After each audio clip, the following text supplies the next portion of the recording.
want to take you now to Austin, Texas, where Governor Greg Abbott is giving the latest on Harvey recovery efforts. Let's listen. Repair and removal process. The Vice President and I even helped to carry away debris that is stacked up in their yards. And the most incredible thing that we observed was not the rubble, but the resilience of strong-hearted Texans who were just happy to be alive, happy to be here in the Lone Star State. Both in Rockport and Victoria, the most profound thing we observed were volunteers who were stacked up one by one, and the hundreds who were helping out, helping their fellow Texans with urgent needs such as supplies, with assistance in repairing their homes. I talked to some of these volunteers in Victoria, and I asked them how they were doing. I asked them how their home was. Many of them said that their home was out of power, but yet they were there at the volunteer center helping other people around the Victoria area. One of the most profound things that we have observed in the aftermath of this horrific, devastating storm has been both the resiliency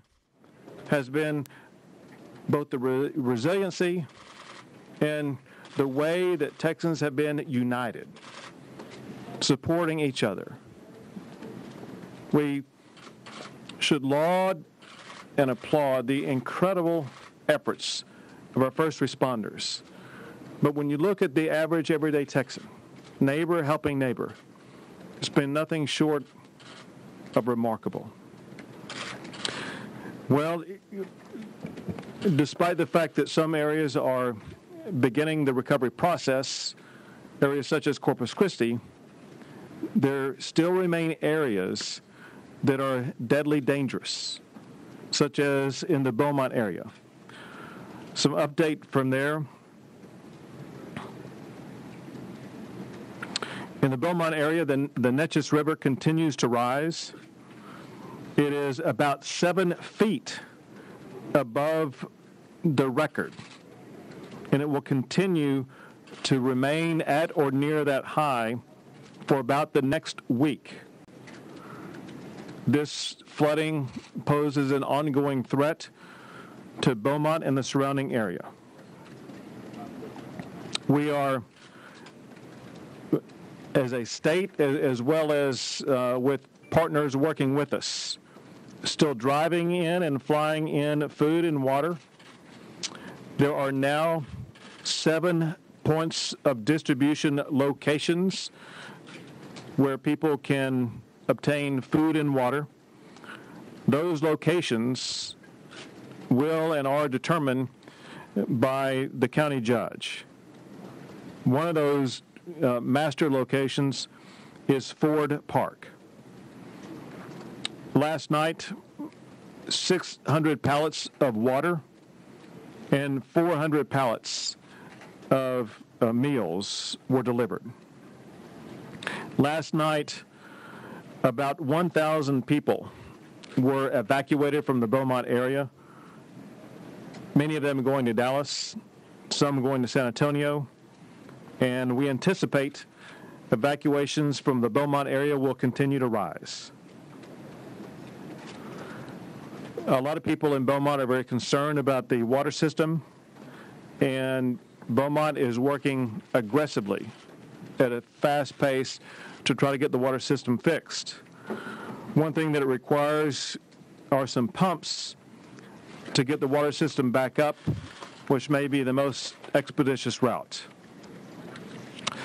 There are weather concerns also in the Richmond area, in the lower Brazos area. The Brazos River will crest at an all-time high near Richmond, Texas. There may be some people who live near the Richmond, Texas area who have not yet been impacted by flooding waters. You need to understand about the possibility that you could be impacted by flooding waters in the coming days. You need to remain vigilant about being aware of any type of warning by local officials about the necessity to evacuate. Just observe what has happened to your friends and neighbors in Harris County and other parts of Fort Bend County, knowing that this water can rise suddenly, seemingly from nowhere, causing people to be stuck, if not overtaken. So please heed all warnings and make sure that you maintain safety.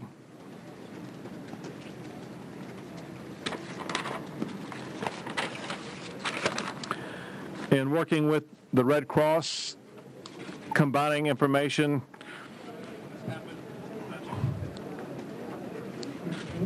thought I recognized that voice.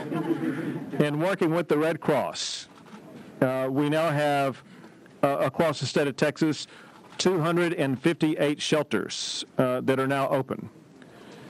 107 of those shelters are shelters that are partnered with or in collaboration with the state in some form or fashion, and 151 are considered to be independent shelters, which would be the type of shelter that, let's say, a church would provide. Last night, the overnight population in shelters in Texas was 42,399. Of those amount, 6,000 are in state parks. In addition to that, our great friend and neighbor Louisiana has about 3,000 Texans in shelters.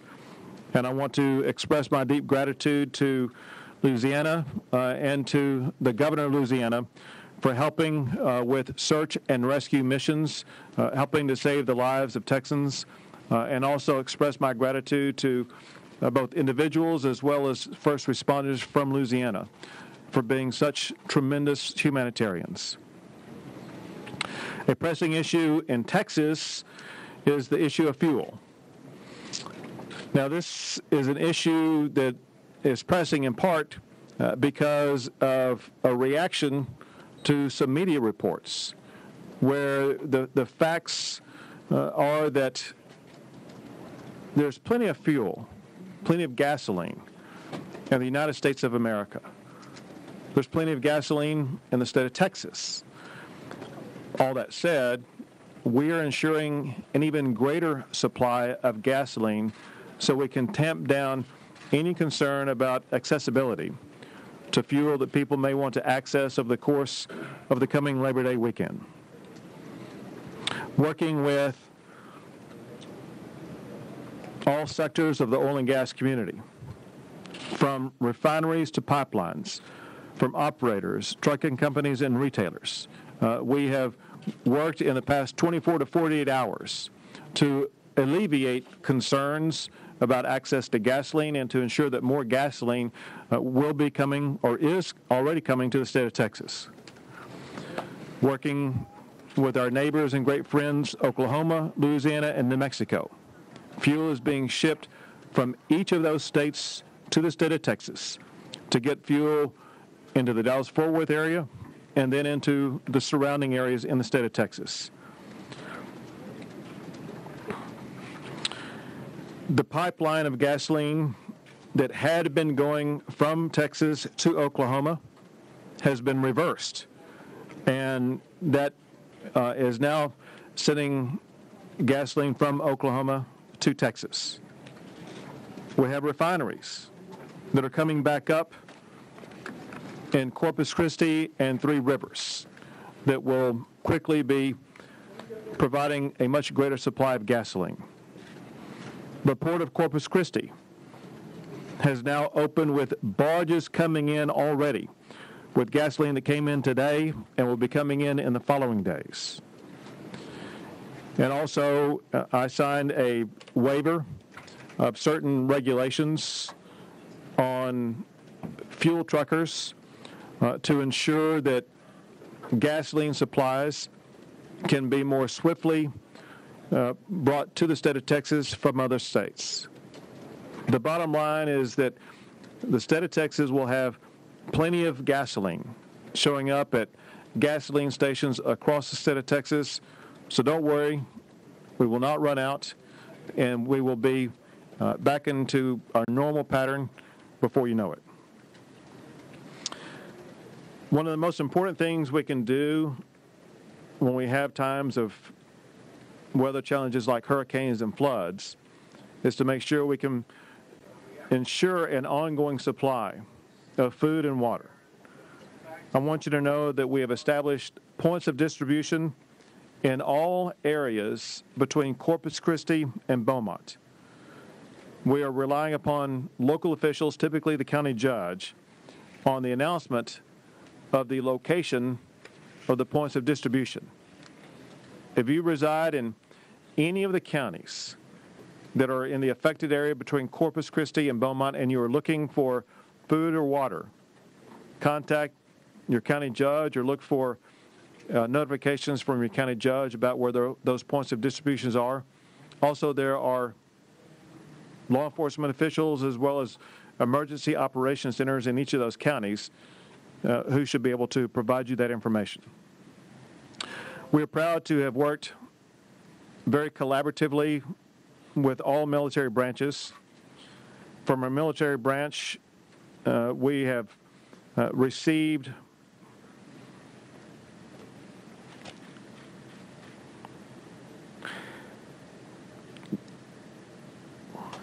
can't read my writing.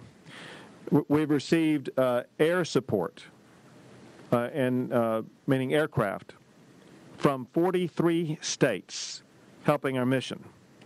Now, I want you to know we have received offers of help from all 50 states, but we have accepted it from 43, and we leave ourselves open to accepting it from the other 7 if necessary. The primary focus of the aircraft remains on evacuation and search and rescue. We've had a tremendous partnership with the United States Coast Guard. They've done a fabulous job up and down our coast, assisting in countless ways. And among other things, they reported today that they are getting our ports open as fast as possible. And I think there will be a lot of good news to report here perhaps today and in the coming days about the success that's being made. Some important information from FEMA.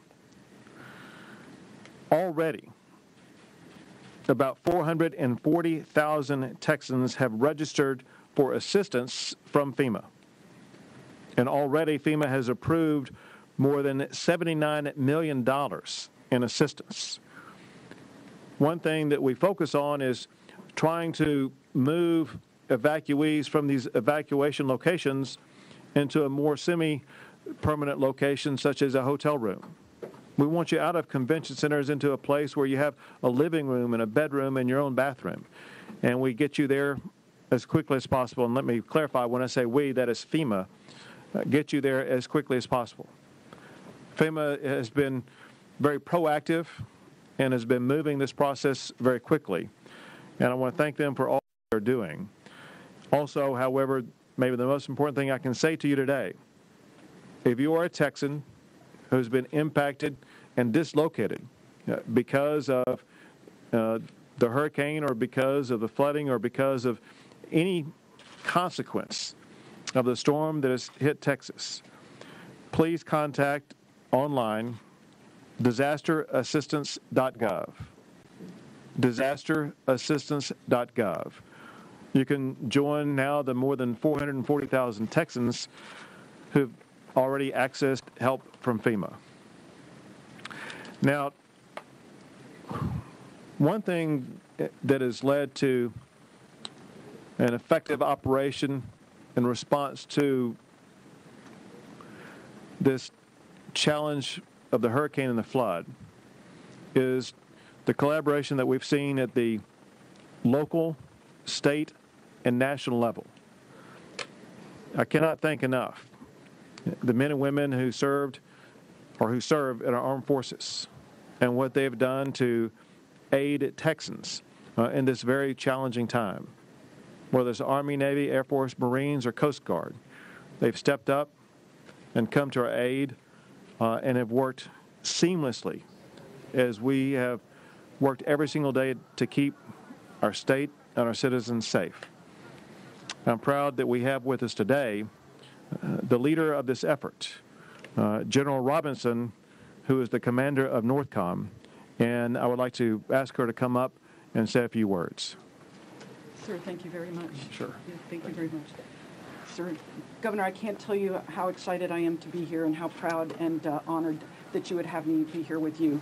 You know, on behalf of Secretary Mattis, Chairman Dunford, and all the men and women in our active duty armed forces, I would like to offer our heartfelt thoughts and prayers to all of those who have been affected by Hurricane Harvey. Thank you so much. Yes, sir. Yes, sir.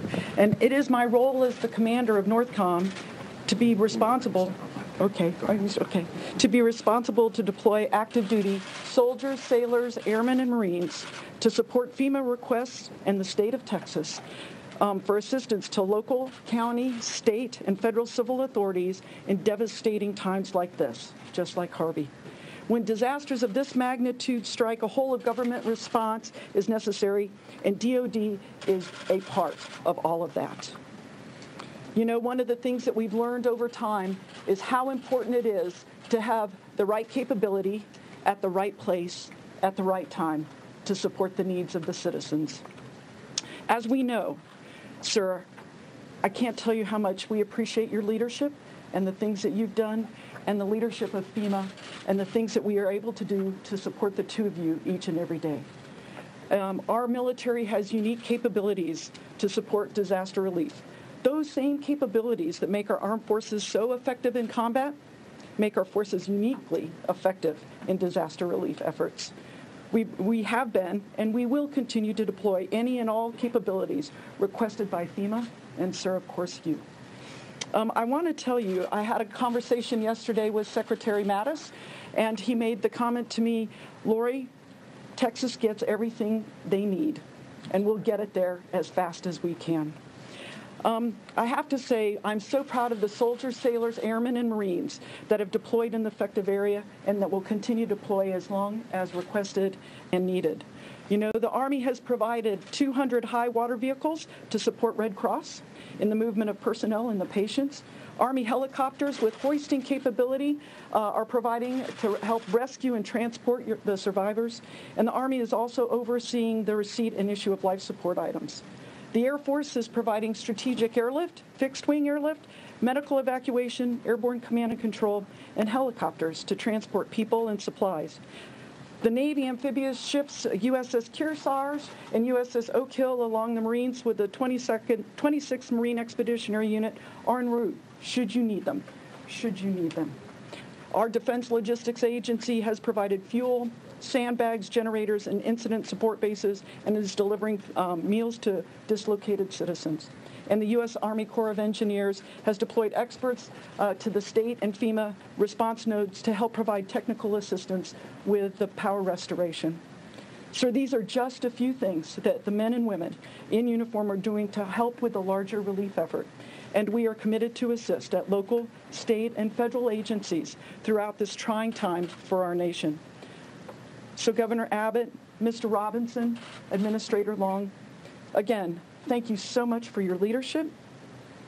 We look forward, and we will be there, steady, ready, and to support at a moment's notice. Thank you, sir. Thank you, General. Yes, sir.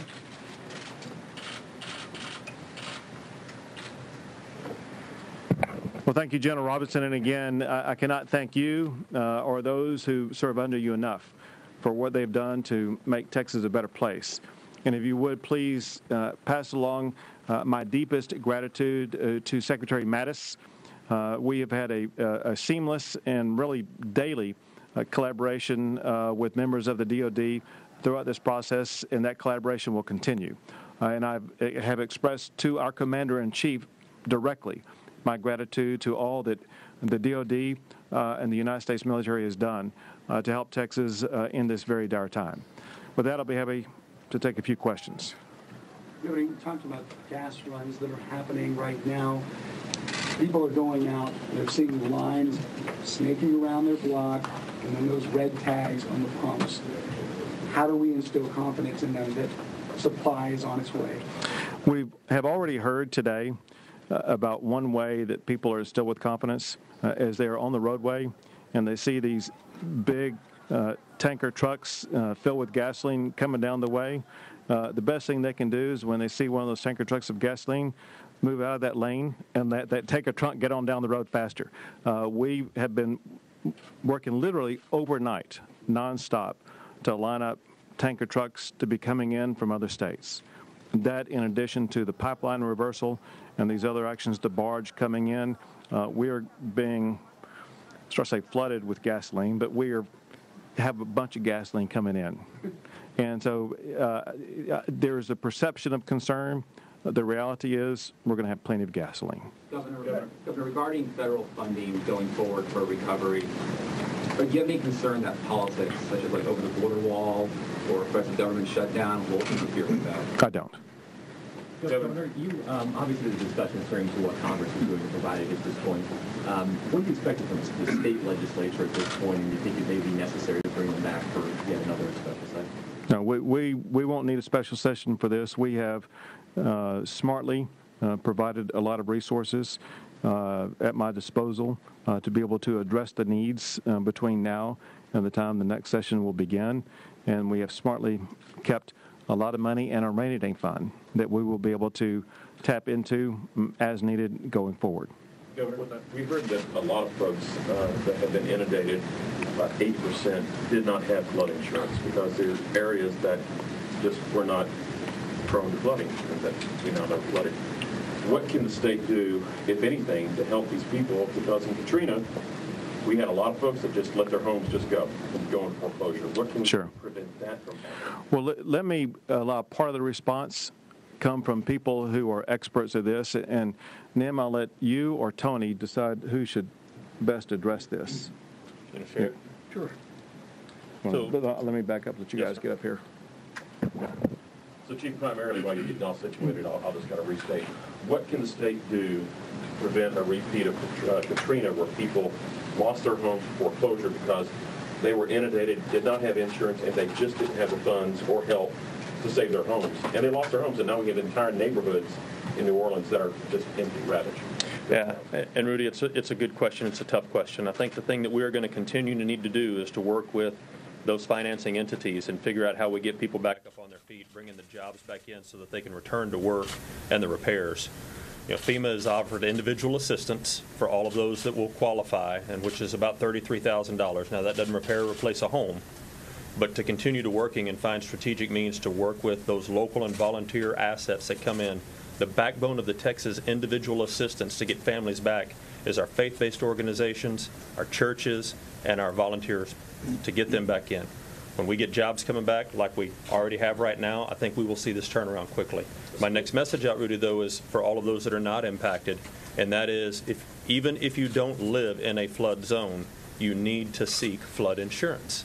This is the reason that we keep pushing this message to have the right level of insurance to protect your properties. State law for renters, and maybe this is also with FEMA, says that if there's just one room in that apartment that you have that's viable, you have to still keep on making that monthly payment. Here we are at the first of the month. Rent's due. A lot of people in Houston are looking at, I can't get to that home. What are we going to do? You know, are those checks going out now, or is there something that the state can do to say, hey, landlords, back off for a little bit? You know, what do we do? And Rudy, we'll just keep working with our partners on that to figure out a smart answer, and we owe you and we owe them that answer. Let us work on that a little bit. Guys, we got time for two more before we got to go. So, Got a heart out. So, Rudy, I would say first things, people need to apply for disasterassistance.gov if they're impacted. That's the first thing. We get them rental assistance to be able to take care of their immediate housing needs. As Nim said, if you're without flood insurance, that's going to make your recovery a little tougher. We're going to have to work with our partners at the Small Business Administration and other federal partners, our Housing and Urban Development Department, to help with that. The first thing you do can apply for assistance. And I can't emphasize enough what Nim said. You do not have to live in a special flood hazard zone, but from this event, you need to get flood insurance. Thanks. One more question. One more question. What is that $1 Mike. million donation from President Trump going to be used for, and have you talked to him about it? I have not. What's it going to be used for? I don't know. Okay, another question? Right here and then we were leaving. Two Navy ships en route, Yes, I sir. take it. Yes, What sir. are those pieces of vessels, and what potentially could they be used for here should the state need them? Yes, sir. There's air there that's capable. They're an Argon, a Mu, and they're on their way steaming here. So they're about 4 days out. You guys, we have to go. And search and rescue is the best way to search it. Yes, sir. Very good. Thank you all.